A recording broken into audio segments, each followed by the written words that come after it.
এখানে আমি একটা ছোট সাইজের বাঁধাকপি নিয়ে নিয়েছি। বাঁধাকপিটা বেশ কয়েকদিন ধরেই ফ্রিজে ছিল, তো ভাবছি কি করা যায়। এইটুকু বাঁধাকপি তো সবার হবেই না, তো দেখা যাক।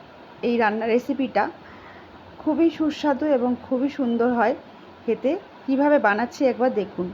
বাঁধাকপিগুলো আমি মোটা মোটা করে কেটে নিয়েছি। এবার মিক্সিতে দিয়ে একদম মিহি পেস্ট করে নেব। আর এর মধ্যে দেব একটা কাঁচা লঙ্কা আর দু ইঞ্চি মতন আদা দিয়ে এবারে একটা মিহি পেস্ট করে নেবো। পুরো হয়ে গেছে মিহি পেস্টটা। এবারে কড়াইতে দিয়ে দেবো। আর এতে দেব 3 চামচের মতন, ছোটো চামচে 3 চামচ বেসন দিয়ে অনবরত নাড়তে হবে। আর এতে দেব স্বাদ অনুযায়ী নুন, হলুদ আর মিক্সি ধোয়া জলটাও দিয়ে দিলাম। এবার নুন হলুদটা দিয়ে সমানে নাড়বো। নাড়তে নাড়তে জলটা একদম টেনে যাবে আর সেদ্ধও হয়ে যাবে বাঁধাকপিটা। আর যখন দেখবেন এরকম কড়া ছেড়ে দিচ্ছে, তখন বুঝতে হবে যে হয়ে গেছে। এবারে নামিয়ে একটি থালার মধ্যে কিছুটা তেল দিয়ে এবারে ঢেলে দিয়েছি।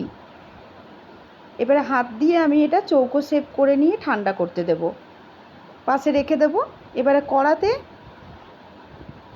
দিয়ে দেব একটা টমেটো আর একটা পেঁয়াজ আর 4 কোয়া রসুন আর একটু আদা আর জিরে দেব 1 চামচ দিয়ে সেদ্ধ করে নিয়েছি।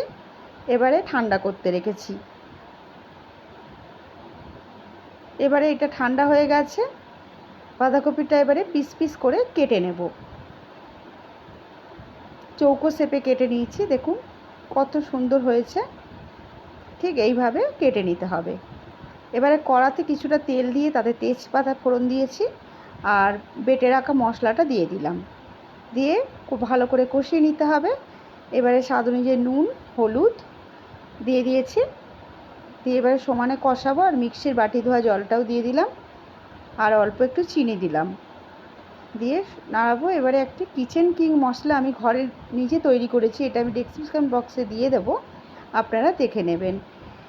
এই মশলাটা দিলে রান্নার স্বাদ দ্বিগুণ হয়ে যায়। এবার সেই মশলাটা দিয়ে কষিয়ে জল ঢেলে দিয়েছিলাম, জলটা ফুটে গেছে ঝোলটা। এবারে বাঁধাকপির বরফিগুলো দিয়ে দিয়েছি আর হাতে ম্যাশ করে কিছুটা কসুরি মেথি দিয়ে দিলাম। আপনাদের কাছে যদি ধনে পাতা থাকে তাহলে দিতে পারেন, না হলে কসুরি মেথি দিলে কিন্তু স্বাদটা অন্যরকম লাগে খেতে। তো তৈরি হয়ে গেল আজকের এই বাঁধাকপির রেসিপিটা।